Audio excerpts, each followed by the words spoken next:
São 7h mais 34 aqui na capital paulista. Muito obrigado a você que liga e se liga junto com a gente no SBT Manhã. E agora nós vamos voltar com as imagens do helicóptero do SBT, porque nós temos mais informações com Patrícia Rocha. Olha, a gente segue vendo o trânsito aí, o movimento na rodovia Presidente Dutra, na altura de Guarulhos. Nesse momento a gente vê um trânsito bem tranquilo nos dois sentidos, César. Tanto para quem segue em direção a São Paulo, tanto e também para quem vai em direção ao Rio de Janeiro. Situação muito tranquila, a gente vê que aí também tem chuvinha fraca e deve ficar assim. Chovendo, alguns tempos de melhoria aqui em São Paulo e a máxima hoje não passa dos 16 graus. E nós estamos com 13 nesse momento. 13. Não vai mudar muito a sensação térmica que você está tendo agora, não é? Até o final do dia de hoje, não é isso, Patrícia? É isso mesmo, até porque, como a gente disse, tem garoa, tem vento, a sensação térmica é menor, mais baixa do que a gente vê registrado no termômetro, e aí chega aquela sensação de frio mesmo. Obrigado, Patrícia. Olha, um motociclista morreu depois de se envolver num acidente com um caminhão nesta madrugada em São Paulo. O caminhoneiro fugiu, infelizmente, sem prestar nenhum socorro. Acompanhe. As peças do caminhão ficaram na pista. O acidente foi por volta de 1h da manhã, neste trecho da Marginal Pinheiros, sentido Interlagos, perto da Ponte João Dias. Segundo a CET, Jurandir Bittencourt de Jesus, de 34 anos, teria batido na traseira do caminhão. O corpo de bombeiros foi acionado, mas o motociclista morreu no local. Olha, o que a gente mais vê, o que a gente sempre acompanha é que as pessoas não prestam socorro, que é um absurdo. Tem um outro caso em que a polícia procura um motorista que matou um ciclista no Butantã, na zona oeste de São Paulo. Foram divulgadas as imagens do atropelamento. Veja. O ciclista está de capacete e anda no sentido dos carros como manda a lei. Mesmo tomando todos os cuidados, ele é atingido por este veículo.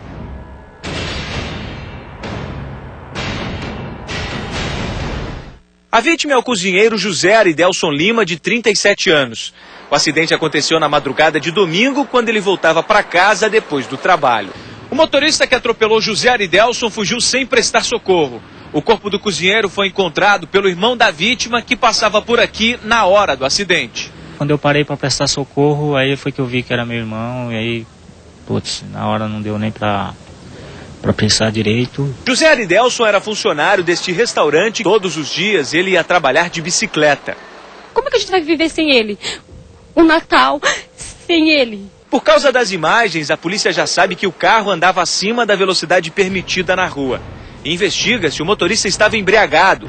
Repare que ele só freia depois de atingir a vítima. Vamos esperar que não seja assim, fique no acaso, que a polícia também não deixe passar despercebido. E vamos ver se a gente consegue ter pelo menos algumas respostas aí. É o que eu digo para você, eu comentei agora há pouco aqui, não é? Às vezes você está de maneira honesta levando a sua vida e você perde a vida em virtude de pessoas totalmente imprudentes. Falar que uma pessoa que atropela a outra tem intenção de matar, evidente que não é? A não ser que a pessoa esteja completamente embriagada, eu acho que tem intenção de matar, sim.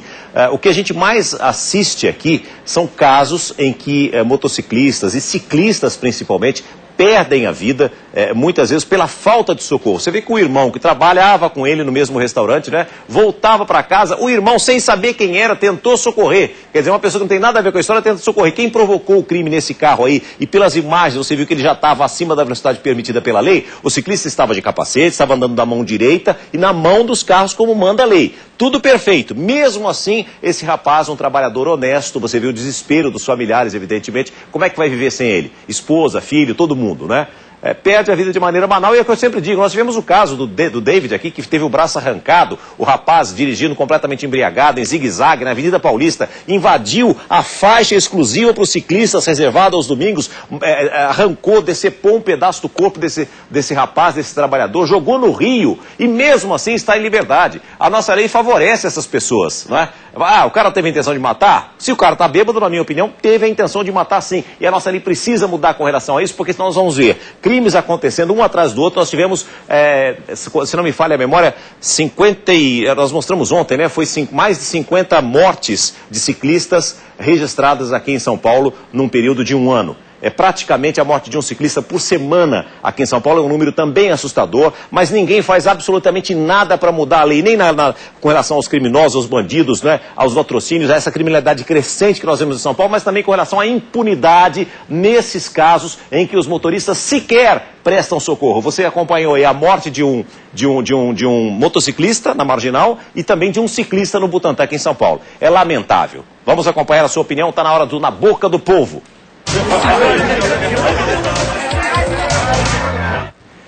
Eu fico nervoso mesmo porque eu sou apaixonado pelo Brasil e eu não consigo admitir esse tipo de impunidade aqui no nosso país. Onde é que nós vamos parar, né? Olha aqui, a nossa enquete de hoje é a seguinte: você acha que os médicos estrangeiros, os cubanos, no caso, que foram contratados, né, farão um bom trabalho? O Caio não duvida da qualidade desses médicos estrangeiros, mas fica com o pé atrás com relação à estrutura que eles vão encontrar aqui no Brasil. Dá só uma olhada. Meu nome é Caio Cervera Máximo, sou de Santos, São Paulo, sou comerciante e tenho a certeza que os médicos estrangeiros vão efetuar um excelente trabalho. O problema é se o governo federal e estadual vão dar estrutura para esses ou qualquer outro médico trabalhar e concluir um trabalho de alta qualidade. Obrigado pela opinião, viu, Caio? Muito obrigado mesmo. A Fernanda, ela está pessimista. Vamos saber por quê. Fala aí, Fernanda. Meu nome é Fernanda Batistoni, moro em São Bernardo do Campo. Eu não acredito que os médicos estrangeiros farão um bom trabalho no Brasil. Temos que partir do ponto que nem os que nasceram aqui conseguem este bom trabalho. Imagine os estrangeiros. É, Fernanda, a situação não é fácil não, mas alguém precisa fazer alguma coisa, né? Senão vai piorar cada vez mais. A nossa enquete para amanhã é a seguinte: você se sente seguro na cidade onde você mora, onde você vive? Participe da nossa enquete, é fácil demais. Dá só uma olhada. Basta gravar um vídeo, entrar na página www.sbt.com.br/jornalismo e clicar no link da enquete ao lado direito da tela. Em uma nova página, é só preencher os dados, clicar e enviar em arquivo para nos mandar seu vídeo e pronto. E além do site, você também pode ligar diretamente para a gente. O nosso número aqui em São Paulo, código DDD 11, é o 3236-0170, 3236-0170. Deixe o seu recado. Não se esqueça de dizer o seu nome completo, também de onde você está ligando. Agora, se você preferir, você pode mandar um e-mail para a gente com o número do seu telefone para este endereço que está aí na sua tela. sbtmanhã@sbt.com.br, que a nossa equipe vai entrar em contato com você. Você vai gravar a sua participação e vai mandar a sua opinião para a gente. Desde já, eu agradeço a sua participação. São 7 horas mais 42 minutos, faltam 18 para as 8. Cutuca o gordo aí. Olha aqui, um ladrão morreu numa troca de tiros com a polícia militar depois de assaltar uma padaria no Jardim Iguatemi, na zona leste de São Paulo.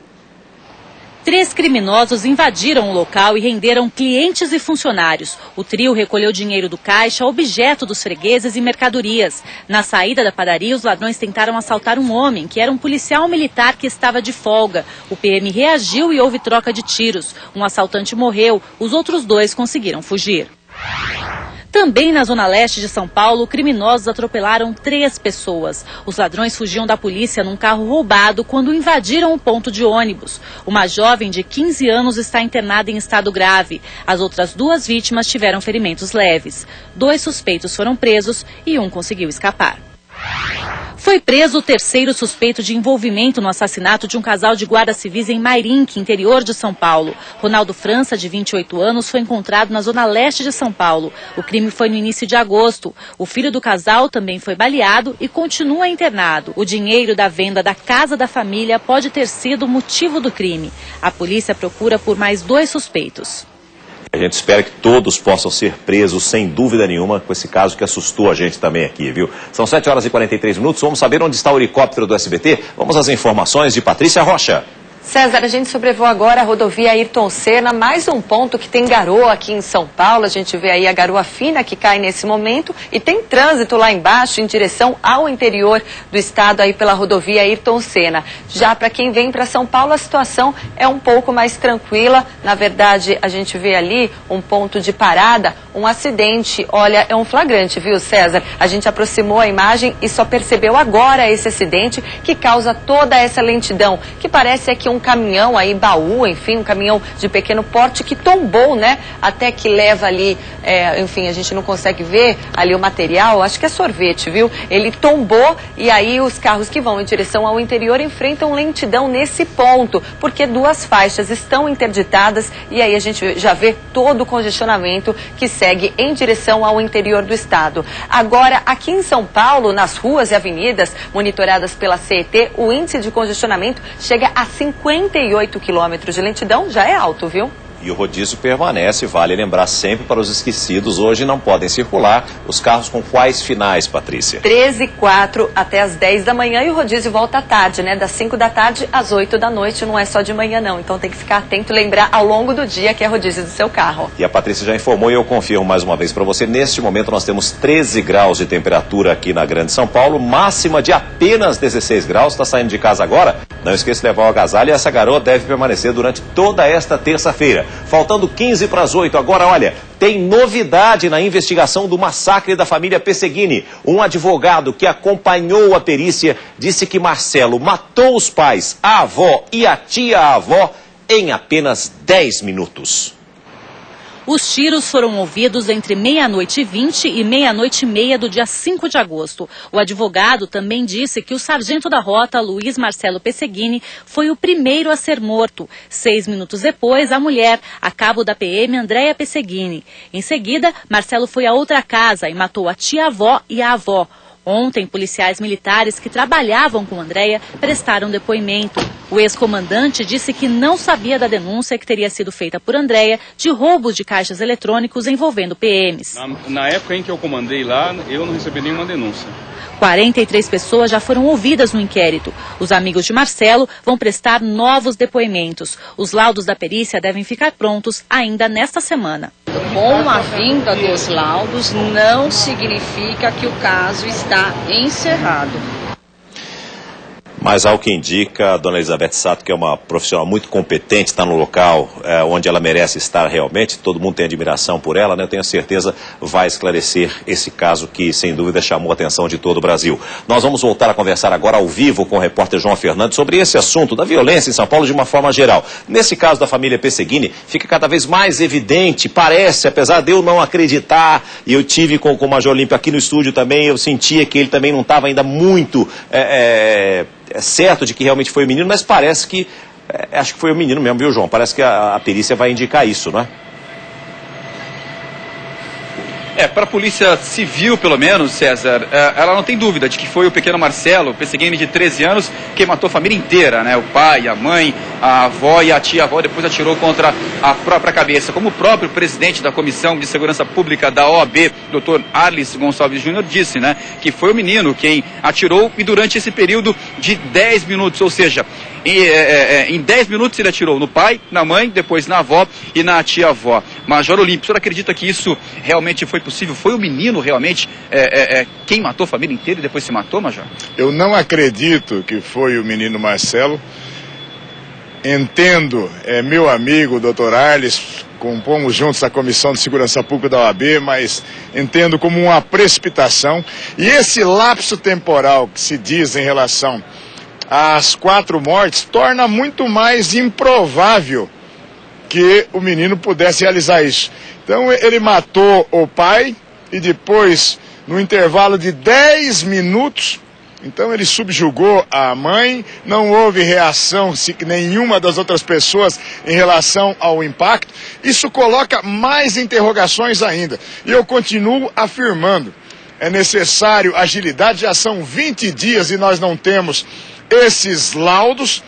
O doutor Arlis está verbalizando conteúdos de depoimentos, principalmente das crianças, que tem que ser visto com ressalvas em relação ao trauma sofrido e as informações que foram bombardeadas pela própria mídia antes de deporem. E eu quero dizer de forma absoluta, não se pode esgotar ainda todas as linhas de investigações, seja por vingança, seja por ação perpetrada por crime organizado, seja por crime organizado que tem envolto policiais que mudaram de lado e se transformaram em bandidos e queriam se vingar de bons policiais, não se pode desprezar ainda nenhuma das hipóteses. Qualquer indicação ela pode ser precipitada.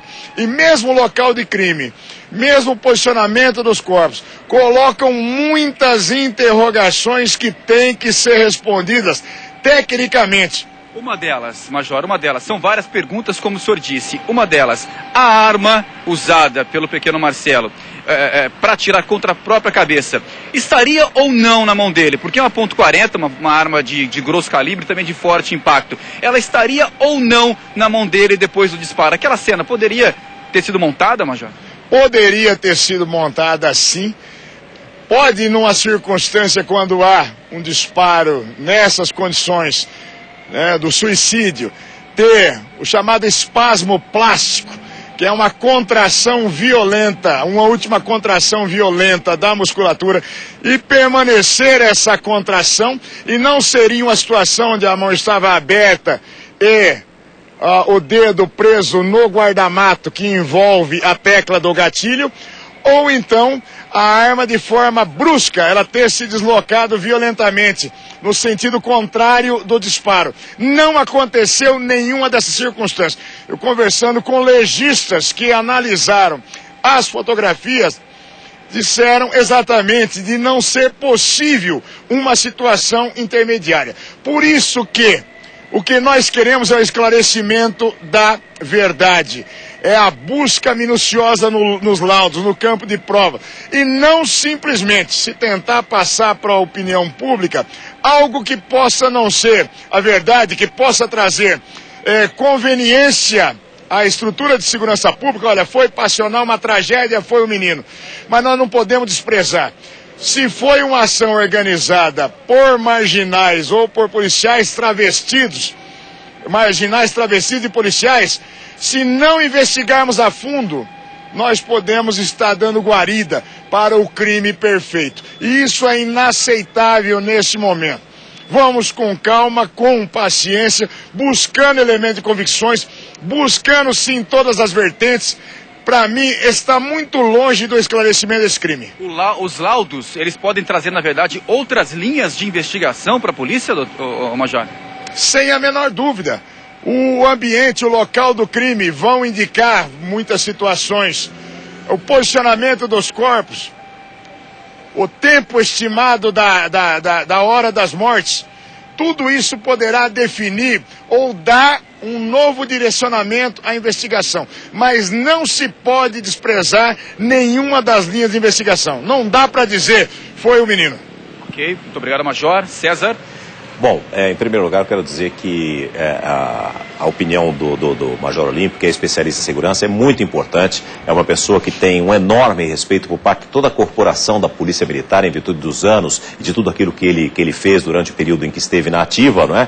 Então, tudo isso precisa ser ouvido, precisa ser respeitado. A gente espera realmente, Major, que essa verdade venha à tona como ela tem que ser, transparente realmente, né? Para que toda a sociedade tenha a resposta do que aconteceu dentro da casa da família Pesseguini, porque realmente é uma história completamente absurda. Eu ainda concordo com o senhor, assim, é muito difícil acreditar que foi um garoto de 13 anos, em virtude da potência da arma e de tudo aquilo que o senhor já relatou aqui. Mas agora eu quero pedir para que o Major permaneça com a gente. Eu estou aqui com a Edi Ferreira, ela é prima do Nelson Domingues, que foi morto em abril ao reagir a um assalto na zona sul de São Paulo, e todo o Brasil ficou sabendo deste caso, até porque as imagens, né, que estavam no carro dele puderam mostrar esse crime. Até agora, 4 meses depois, olha aí estão os criminosos, eles não foram presos. Major, com a sua experiência, o senhor acredita que ainda existe tempo hábil? A polícia pode realmente prender esses 2 criminosos que participaram desse crime que também chocou toda a população? E mais uma vez, muito obrigado por participar junto com a gente do SBT Manhã. Sou eu quem agradeço a confiança, César e toda a equipe do SBT. É possível, sim, e é necessário. Nós não podemos ter taxas tão baixas de esclarecimento de crime de autoria desconhecida, principalmente no caso de latrocínios, de homicídios. E aí nós encarecemos a própria população para ajudar no trabalho da polícia, Muitas vezes as pessoas veem imagens e acabam identificando pessoas que são do seu convívio ou marginais que possam ser identificados. Vamos dar as informações através do 181 do Disque Denúncia. Procure a primeira delegacia de polícia, a primeira viatura de polícia. Se você identificar pessoas que têm similaridade na forma de andar, do comportamento. Agora, mais do que nunca, é necessário que se tenha estrutura de fato para investigar. Infelizmente, nós temos uma previsão de 41 mil policiais civis no estado de São Paulo e hoje só temos 33. Todas as equipes policiais hoje estão com efetivo muito baixo e a polícia não está com condição de investigar por falta de recursos humanos. Os prédios, a gente vê que os prédios, inclusive o SBT Brasil já mostrou com o repórter Fábio Diamante, os prédios da Polícia Civil estão sucateados, as viaturas estão destruídas e paradas nos estacionamentos, faltam investigadores, faltam delegados. Esse é o retrato da polícia no Brasil, Major? É um retrato da polícia em São Paulo, que é trágico para a população. Quando uma família está desesperada dizendo, eu quero que você esclareça a morte do meu parente, e não tem essa sensação, a nossa taxa de esclarecimento, principalmente em latrocínios e homicídios, é extremamente baixa. Em relação a roubos, é quase inexistente. Então é necessário, não dá para falar, olha, nós estamos incrementando a segurança pública, nós temos efetivo completamente desatualizado em relação à nossa realidade. Não vamos nem falar na estrutura de prédios, de equipamentos, da polícia técnica científica. Meu Deus do céu, são 20 dias para esclarecer, para se emanar os laudos do caso mais rumoroso na história policial brasileira nos últimos 100 anos. Não temos peritos legistas, não temos peritos para poder fazer uma força-tarefa e dar uma resposta imediata para a sociedade. Esse é o retrato do descaso. Lamento profundamente pelas famílias que, além de perder os seus entes queridos, têm a sensação de que o Estado não funciona e não funciona mesmo. Então tem toda a razão a população, tem toda a razão a imprensa em cobrar pela população, porque nós precisamos de respostas, não só no caso Pesseguini, para milhares e milhares de famílias que querem pelo menos uma resposta em relação à tragédia que aconteceu nas suas casas. César? Obrigado, João. Obrigado, Major. Nós voltaremos com vocês ainda na nossa edição nacional. O Edi, depois de tudo isso que nós mostramos, que a gente viu da opinião de uma pessoa experiente, qual é a sensação que a família tem hoje ainda? Vocês buscando realmente justiça, vocês acham que talvez alguém que possa ter visto as imagens, possa conhecer os criminosos, possam fazer uma denúncia anônima talvez e assim ajudar a polícia a pegar essas pessoas que tiraram a vida do seu primo? Olha, César, a gente acredita nisso, né? De que alguém, não sei, às vezes até o próprio parente deles, né? Alguma pessoa próxima possa estar nos ajudando com isso, mas eu acho meio difícil, sabe? Porque para acreditar mesmo, a gente não tem ainda... Com o passar do tempo, as esperanças vão diminuindo, é isso? Depois de 4 meses? Falo que a esperança nunca morre, sim, né? Só que pra gente... Vai passando o tempo, parece que o povo vai esquecendo, sabe? Através mesmo de vocês, assim, dos jornais, que a gente consegue estar lembrando mesmo, mas parece que ficou esquecido. Mas a gente não vai esquecer, a gente vai continuar lutando aqui na tentativa de, não só com relação a este caso, mas de tentar diminuir pelo menos um pouco a criminalidade, porque a gente tem que mudar essa impunidade que reina no Brasil. Essa é a minha opinião, a opinião que eu defendo diariamente aqui no SBT. Lamentavelmente a gente vê crimes e um crime parece que vai apagando o outro, né? Então daqui a pouco aparece um outro crime muito parecido e acabam se esquecendo do Nelson, né? Eu queria dizer, que você dissesse aqui pra gente finalizar, qual é a falta que o Nelson faz na vida de vocês? Ai, fez muita falta. Ele é uma pessoa muito companheira. É uma pessoa que a gente podia contar com tudo. Uma pessoa muito amiga. É uma pessoa alegre. Uma pessoa brincalhona. Sempre gostava de fazer piadinhas. E hoje, nossa, é uma coisa muito que... É um vazio muito grande. É um vazio muito grande. Não tem nem como explicar isso. Obrigado, Edi. Guarde as suas emoções aí, a gente agradece a sua presença, sua participação com a gente aqui no SBT Manhã. Vamos ao helicóptero do SBT, as informações de Patrícia Rocha. César, a gente vê agora imagens ao vivo, o nosso helicóptero que sobrevoa aí a altura do Cebolão. Essa pista do lado direito do vídeo, mais congestionada, é o caminho do motorista que vem da Marginal Tietê, passa pelo Cebolão em direção à Marginal Pinheiros. A gente vê aí bastante lentidão nesse trecho da Marginal. Já do outro lado, para quem vem então da rodovia Castelo Branco, ou então quem vem da Marginal Pinheiros em direção à Marginal Tietê, já em direção à rodovia Ayrton Senna, aí sim trânsito livre, sinal verde para o motorista que segue nesse sentido aí da Marginal. Nesse momento aqui em São Paulo, a CET contabiliza 68 quilômetros de lentidão, o índice já bastante congestionado, alto, não só para o dia, mas também para o horário. A gente vira a câmera e você vê aí a entrada e a chegada e a saída da rodovia Castelo Branco, bem aí então na chegada a São Paulo. Nesse momento a gente vê que o trânsito na Castelo é bem tranquilo aí nesse trecho. Agora fica mais congestionado ali no pedágio, na altura de Barueri, então na entrada de Alphaville, aí sim a situação fica complicadíssima. Nesse momento, 13 graus de temperatura em São Paulo, a temperatura não mudou, a sensação é de frio por causa da umidade e a máxima hoje, atenção, sai agasalhado porque a máxima aí não sobe muito, chega no máximo então aos 16 graus, mais um dia de frio aqui em São Paulo e deve ficar frio até quinta-feira, quem sabe lá para sexta o tempo volta a melhorar em São Paulo e faz calor no final de semana. Bom dia.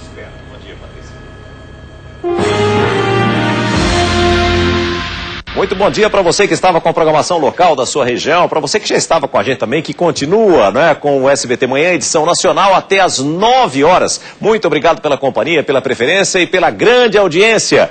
Olha, eu tenho certeza que nós vamos estar juntos nessa terça-feira, como sempre estivemos, mas hoje ainda de uma maneira muito mais especial. Muito obrigado a você que fica sempre com a gente, que escolheu o SBT Manhã como seu companheiro para que você comece todos os dias as suas manhãs muito bem informado. Eu estou aqui porque eu sou exatamente igual a você e você não é diferente de mim. Veja quais são os nossos destaques de hoje.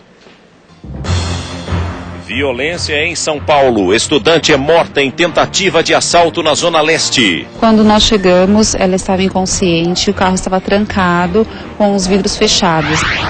Quarto integrante de ataque a grupo Afro-Reg é preso no Rio de Janeiro. Ele teria participado também de tiroteio que deixou uma criança e 3 policiais baleados no complexo do Alemão. Sem controle, carro desgovernado invade posto de combustível e atropela 3 no interior do Rio. Um menino de 11 anos morreu. Mudança de comando. Ministro das Relações Exteriores deixa cargo depois de operação que trouxe senador boliviano ao Brasil. Fantasmas na saúde do Rio. Assim como em São Paulo, médicos vão a hospitais públicos só para bater ponto. A gente está seguindo ele para ver para onde que ele está indo, né? Afinal, aonde que ele trabalha, porque no hospital público ele não trabalha. Madrugada fria. Neve é registrada em várias cidades do sul do país.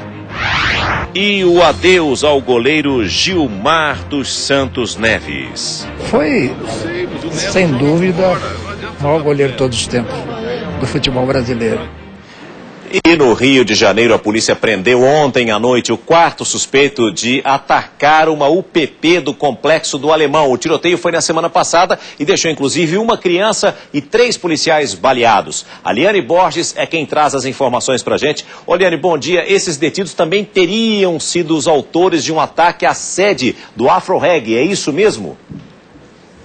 Bom, César, bom dia para você, bom dia a todos. A polícia investiga se os 4 presos também participaram dessa série de atentados ao Afro-Reg. Eles seriam o braço armado da facção criminosa que controla o conjunto de favelas no Complexo do Alemão. E segundo os investigadores, o modo de ação nos ataques à ONG e à sede da UPP é o mesmo. Os integrantes do Afro-Reg foram chamados para fazer o reconhecimento dos detidos. Por volta das 10 da noite, policiais da UPP da comunidade Nova Brasília, no Complexo do Alemão, zona norte do Rio, suspeitaram de um homem e pediram que ele se identificasse. Ele tentou se evadir para um beco, mas já foi mobilizado e trago para 22DP, onde foi constatado que o mandato de prisão. Leonel Rosa de Souza, de 23 anos, vulgo Leozinho, foi abordado na comunidade sem documentação e trazido para cá, para a delegacia da Penha, onde foi identificado e preso. Contra ele já havia um mandado de prisão por assalto à mão armada, mas ele estava foragido. Leozinho é o quarto suspeito preso pelos ataques aos policiais da UPP.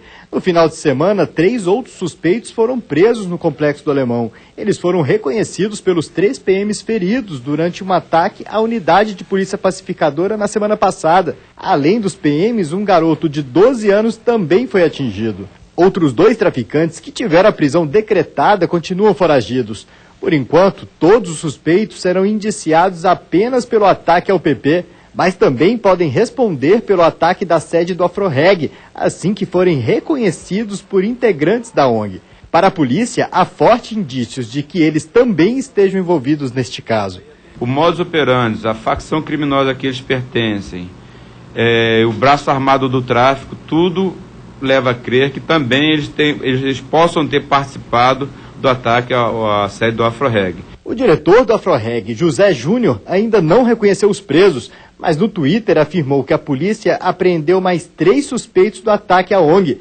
Desde maio foram 5 atentados, incluindo um incêndio à pousada do grupo. Diversas vezes, José Júnior disse que os crimes foram orquestrados pelo pastor Marcos Pereira, que está preso acusado de estuprar fiéis. Por telefone, os advogados do pastor consideraram levianas as acusações e disseram que se José Júnior tiver provas, deve apresentá-las à justiça. E atenção, uma operação policial acontece desde cedo na zona oeste do Rio de Janeiro.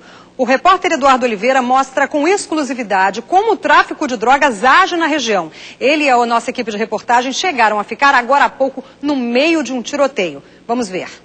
Olha, policiais já se movimentando aqui na Avenida Cesário de Melo, vão entrar aqui na comunidade do Rola. A gente acompanha a movimentação dos policiais, fortemente armados, todos com fuzis. O policial já com um fuzil, mirando pontos específicos aqui da favela. E começa o confronto. Com a pacificação de comunidades na zona norte e sul do Rio, muitos traficantes acabaram migrando aqui para a favela do Rola e Antares, na zona oeste da cidade, onde esses criminosos desafiam a polícia vendendo drogas em plena luz do dia. As imagens são de um cinegrafista amador e mostram a venda de drogas em várias bocas de fumo. Usuários de maconha, cocaína e de crack circulam pelos pontos de venda à procura das drogas e consomem ali mesmo, próximo à boca. Parece uma feira ao ar livre. Os traficantes negociam a mercadoria sem nenhum pudor. Sentado, um dos criminosos entrega a mercadoria para o comprador. Tudo isso em plena luz do dia.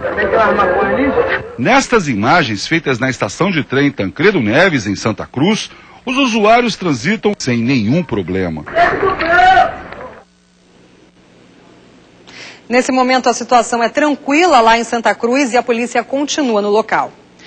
Um estudante de 11 anos morreu em um grave acidente no interior do estado. Ele vai ser enterrado nesta manhã. A criança seguia para a escola quando foi atingida por uma caminhonete desgovernada. Vamos ver. Desgovernada, a caminhonete atropela e arrasta 2 pessoas. Depois, entra no posto de gasolina e atinge mais um homem. O acidente foi na BR-101, em Campos dos Goitacazes. O estudante Matheus Moura, que morreu no local, esperava um ônibus para ir à escola no momento do acidente. Segundo testemunhas, a caminhonete só parou depois que atingiu um outro carro que estava abastecendo. O condutor da S10, ele bateu na van do outro lado da pista lá e veio descontrolado. De acordo com a polícia, o motorista da caminhonete, Luiz Cláudio Pereira, vai responder por homicídio culposo, quando não há intenção de matar e lesão corporal. É lamentável que cenas como essa se repitam. A gente tem mostrado aqui praticamente, né, todos os dias, casos ciclistas, motociclistas, já mostramos na edição regional aqui para São Paulo. Agora um garoto de apenas 11 anos perder a vida dessa forma, é um absurdo, né? São 8 horas mais 7 minutos, vai virar 8h08 agora pelo horário de Brasília. Olha, uma nova denúncia de desrespeito ao cidadão que sofrem na fila da rede pública de saúde. Depois da farra dos médicos aqui em São Paulo, desta vez os flagrantes absurdos foram registrados no litoral fluminense. Médicos batem o ponto e em menos de 10 minutos deixam o hospital estadual e vão para suas clínicas particulares. A reportagem exclusiva é de Fábio Diamante, Ronaldo Dias e Fábio Serapião. Bate o ponto e vai embora. Assina a presença e vai embora. É a farra de médicos. Agora no Rio de Janeiro.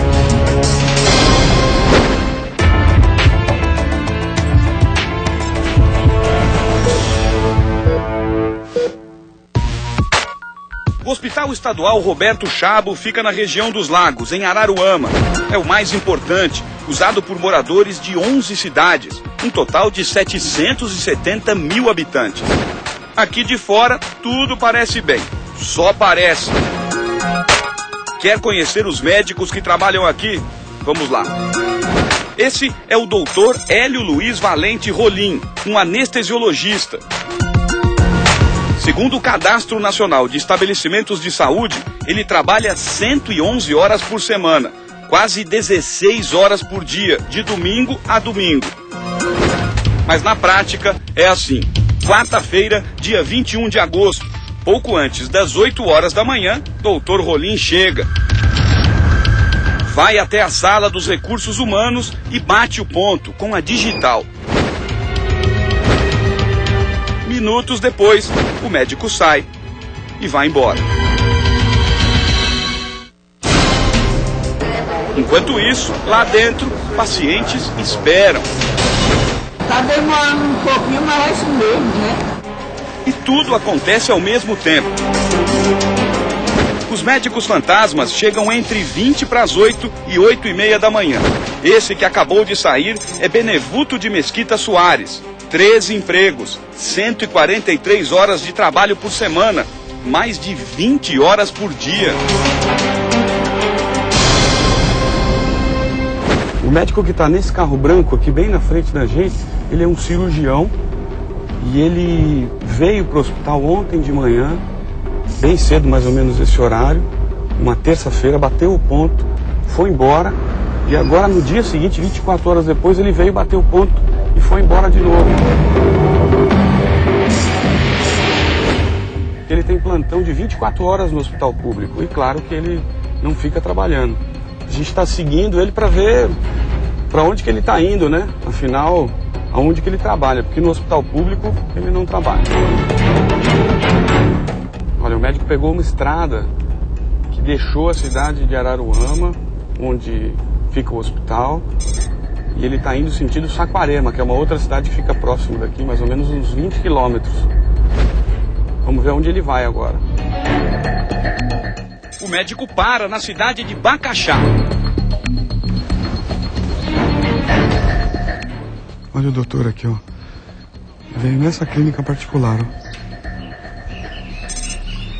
15 para as 9 da manhã.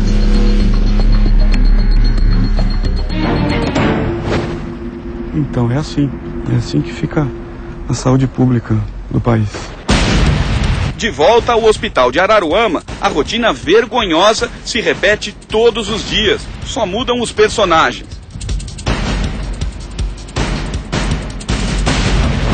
Esta é a doutora Luísa Maria Quintanilha Barbosa. Segundo funcionários, só aparece para bater o ponto. Na quinta-feira, dia 22 de agosto, foi assim. Ela entrou na sala do RH, bateu o ponto e saiu. Quando a doutora nos viu, olha a história que ela contou. Doutora, tudo bem? Posso dar uma palavrinha com a senhora? Nós estamos fazendo uma reportagem sobre o hospital, doutora. Uma informação que muitos médicos batem o ponto e vão embora. Sim. Sem trabalhar. A senhora bateu, cuidado aqui com o carro. Não. A senhora bateu o ponto agora? Como é que... Eu vim ver um paciente, mas era uma outra coisa, com relação a uma doação de órgãos que houve na segunda-feira. A senhora não é médica? Não, sou, claro, mas não agora, não nessa situação. A senhora não bateu o ponto nesse momento? Não. Não sei pra senhora que eu tenho uma imagem lá de dentro da senhora batendo o ponto. Ah, tudo bem, pode transmitir. Doutora, parou na calçada também o carro, hein? Parar o carro na calçada por sinal é outro péssimo hábito dos médicos aqui em Araruama. Olha só, esses dois carros são de médicos. O carro preto e o carro prata que está ali. Eles param na calçada para ir bater o ponto. Tem uma placa do lado desse carro preto aqui que é proibido estacionar. Mas eles param para bater o ponto e ir embora. Na maior cara de pau. Mas os planos de ir embora rapidinho, pelo menos naquele dia, não deram certo. Os médicos foram avisados que estávamos na porta, com câmera e microfone.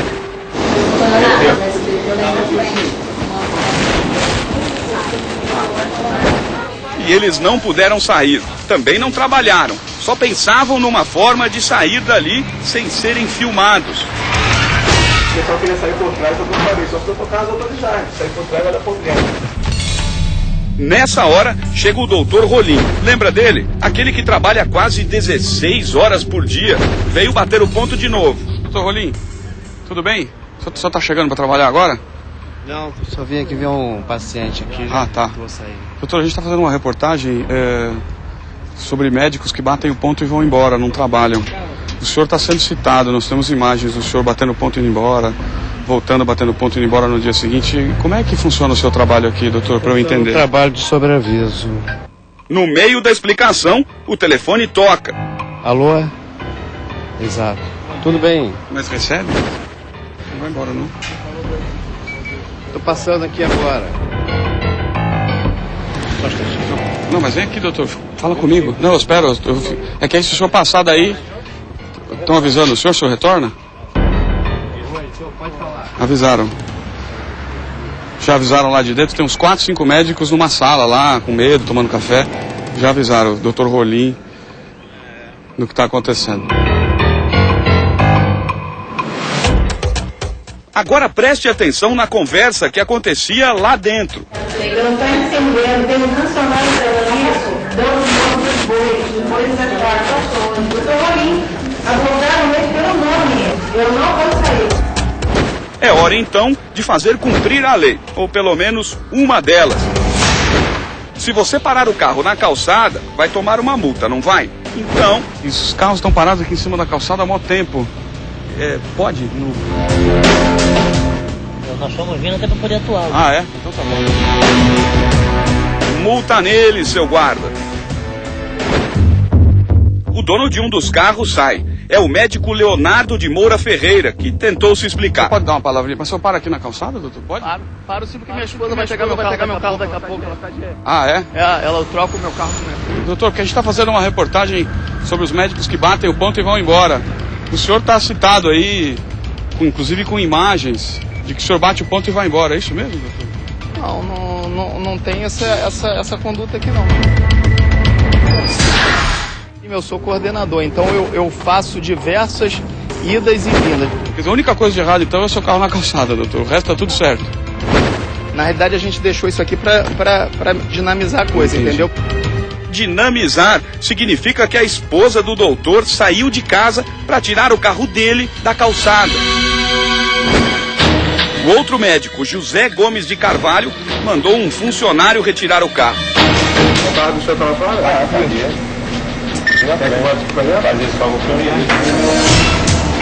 Obediente, ele trocou até de camisa para fazer o servicinho. Tirou o carro do doutor da calçada. Logo depois, de uniforme, o funcionário retomou a rotina. Foi ajudar a colocar a ambulância quebrada num guincho. Imagem que define tudo. A saúde pública agoniza, enquanto médicos que não trabalham preferem se esconder.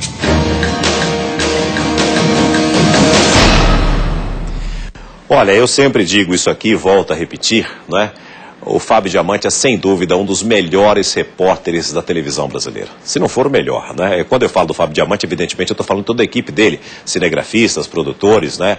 Jornalistas que fazem parte de uma equipe aqui do SBT e que produzem matérias espetaculares como essa que você acabou de ver, né?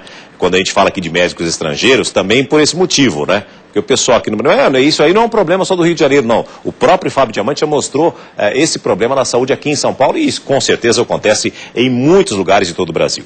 Os médicos que apareceram nessa reportagem foram afastados, segundo a Secretaria de Saúde do Rio. O secretário Sérgio Cortes falou, inclusive, sobre o caso. Veja. É inaceitável que um profissional que assina um contrato, se compromete a dar um plantão e tem pacientes para serem atendidos, que ele abandone esse plantão sem justificativa. Usaremos as medidas judiciais, a Procuradoria-Geral do Estado entrará com medidas judiciais para que haja o ressarcimento desse dinheiro pago a pessoas que não trabalharam.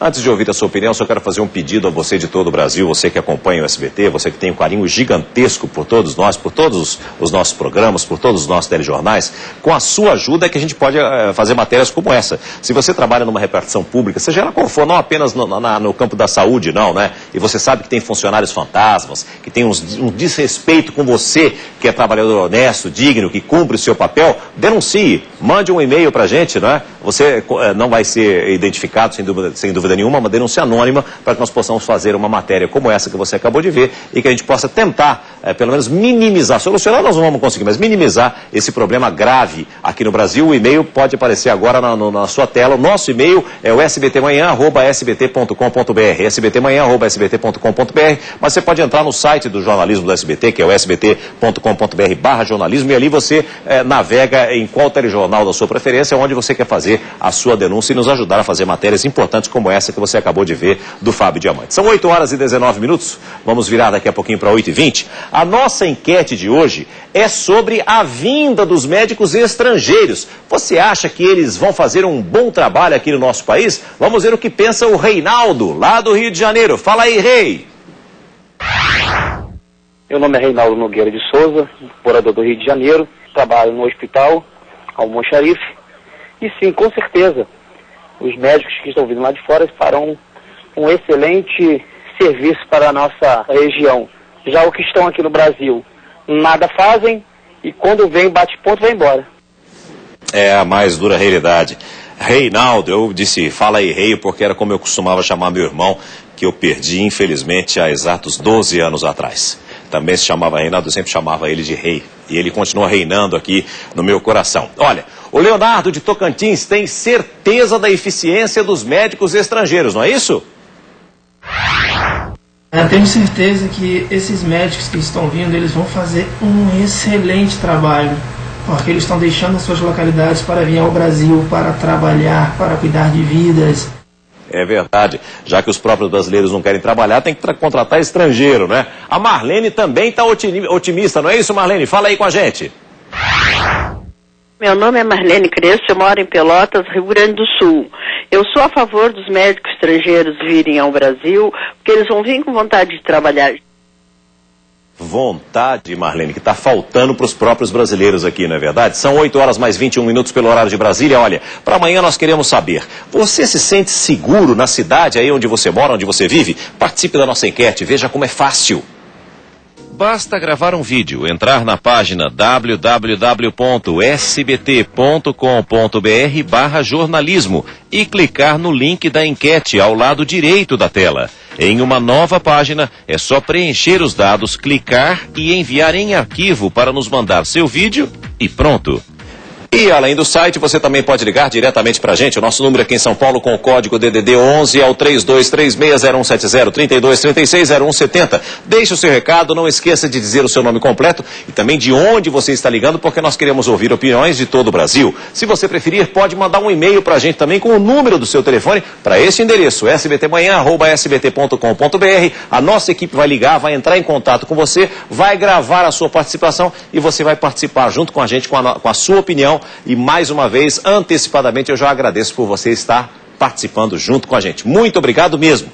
E continua foragido Eduardo André Gaevski, ex-assessor da ministra-chefe da Casa Civil, Gleisi Hoffmann, e ex-prefeito de Realeza, no interior do Paraná. Ele é investigado por abusar de menores. Quem traz mais informações do caso é a Rossana Bittencourt, diretamente lá do Paraná. Bom dia, Rossana. Muito frio aí, né? Bom dia, César. Tá bastante frio mesmo. Olha, 13 graus 13 graus, mas a sensação térmica é de muito menos. Mas olha, na última sexta-feira a Justiça decretou a prisão do ex-assessor da Casa Civil, Eduardo Gaievski, mas até agora ele não foi encontrado nem se apresentou à polícia. Ele é acusado de estuprar adolescentes enquanto era prefeito de Realeza entre os anos de 2005 e 2012. O município tem 16 mil habitantes, fica no sudoeste do estado. Em janeiro desse ano, ele foi convidado pela ministra da Casa Civil, Gleisi Hoffmann, a assumir programas sociais ligados a menores. Nossa equipe conversou com uma adolescente de 16 anos que afirma ter sido estuprada por ele quando ainda tinha 13 anos de idade. Ela disse que era obrigada a manter relações sexuais com o ex-prefeito em troca de 100, 200 reais. César. Lamentável, Rossana. Obrigado pela sua participação junto com a gente aqui no SBT Manhã. O nosso abraço, o nosso carinho aos nossos amigos do Paraná, da Rede Massa de Comunicação. Continue com a gente aqui no SBT Manhã, porque na volta do intervalo você vai ver comigo. Ministro das Relações Exteriores pede demissão após operação que trouxe senador boliviano. E você vai ver também, estudante tenta fugir de assaltantes e é baleada no peito. A jovem infelizmente não resistiu. Todos os detalhes daqui a pouquinho para você, daqui a pouco no SBT Manhã.